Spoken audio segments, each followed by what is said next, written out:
Hey guys, how you doing? Anthony Gangi, another episode of Tier Talk here. Guys, I've been getting a lot of questions sent my way about Gangi. What does it mean when they say undue familiarity with an inmate? What exactly does undue mean? So I wrote something down. I'd like to read it to you. This is an effort to explain what undue means. So if you're watching the news reports and they're throwing out that word, this is what it means to me as related to the corrections profession. So as related to a correctional staff member with an inmate. I titled this passage, Undue Familiarity Shifts Loyalties.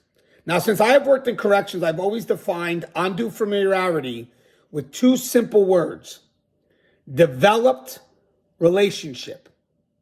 Those are the two simple words.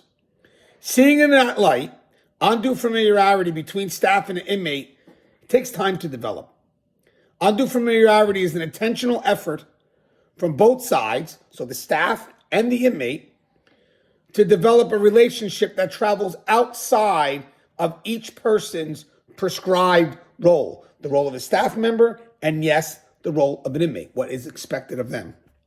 I also say intentional because there are certain behaviors that align with the targeted staff member's willingness to be played by the manipulative inmate. So we got the sharing of personal information, frequent interaction with the inmate that's not related to their duties, staff's want for attention, personal favors for the inmate, etc. Now, when I teach inmate manipulation, I try to present a perspective that highlights the process of the game as opposed to just the outcome. The process is essential in understanding the targeted staff member's shift in loyalty from the facility and their trusted duties to the inmate and their personalized agendas. As mentioned above, undue familiarity by staff with an inmate is, in essence, a developed relationship between both parties. It's a relationship that removes staff and the inmate from their prescribed roles and connects them both on a personal level. Personal level. It's a dangerous game if successful, because the compromised staff member becomes blinded to their prescribed role through their emotional connection to the inmate being the manipulator. For the targeted staff member, once a relationship has been developed, now this is key, they no longer see the inmate as an inmate. That is how good of a manipulator the inmate is. Therefore, their actions, the actions of staff, are first defined by an intent to help the individual that they are emotionally connected to. The facility, the policies, procedures, their prescribed role all becomes non-existent because in their eyes, the inmate, the manipulator, is no longer an inmate. Even worse, when the compromised staff switch their perspective, their loyalty to the facility, their loyalty to the support staff no longer exists. Everything that should be seen as a resource now becomes rather an obstacle to a personalized agenda that goes way beyond their prescribed and trusted role within this profession. Now, with that said, when this happens, when their loyalty to the agency gets traded off, the compromised staff member will have a change in their behavior that should be easily noticed by their support staff, and it should be reported.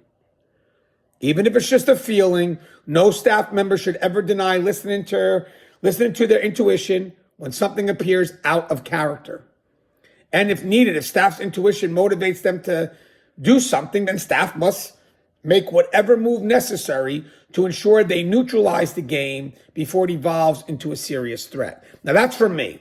I do have a support quote in here within context of what I just said, and it's coming from, let's just say, JSM. She's a retired correctional officer. And she says, trust is about reliability, truth, and strength.